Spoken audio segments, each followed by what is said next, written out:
যারা হোন্ডা মিছিল নিয়ে একটু আগে এসেছেন, খবরদার পুনরায় এই ধরনের শোডাউন করবেন না, দলের ক্ষতি করবেন না। মানুষের মনে ঘৃণা জন্মানোর কোনো অপচেষ্টাকে আমরা বরদাস্ত করব না।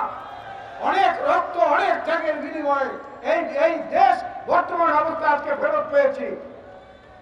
দেশনেত্রী বেগম খালেদা জিয়া বলেছিলেন, আরএফএল ওয়ারড্রপ, প্রিয় সব পোশাক যত্নে থাকবে আরএফএল ওয়ারড্রপে। আওয়ামী লীগ এক সময় পচে গলে দুর্গন্ধ হয়ে যাবে, আজকে তাই হয়েছে। সেই অবস্থাটা দয়া করে সবাই বিবেচনা করবেন। এখানে ব্যক্তির কোন শোডাউনের কোনো কিছুকে আমরা কিন্তু সহ্য করব না। ওবায়দুল কাদের সাহেব বলেছেন এই পতনের মাত্র কিছুদিন আগেও, পালাবো না। পালাবো কেন?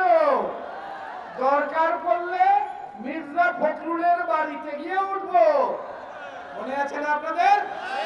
বলেছে না? তারপরে আবার বলেছে প্রয়োজন পড়লে ঠাকুরগাঁয়ে গিয়ে তার বাড়িতে উঠবো। ওবায়দুল কাদের সাহেব কোথায় আছেন জানি না, মির্জা ফখরুল এখন ঠাকুরগাঁয়ে আছে।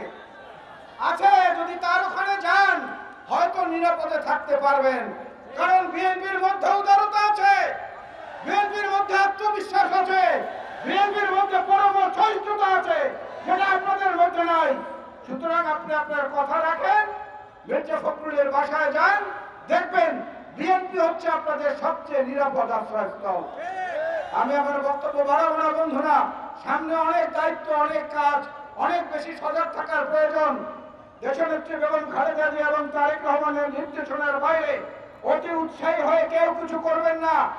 100-র উপরে নেতা কর্মীকে আমরা এখন পর্যন্ত বহিষ্কার করেছি। অনেক বড় বড়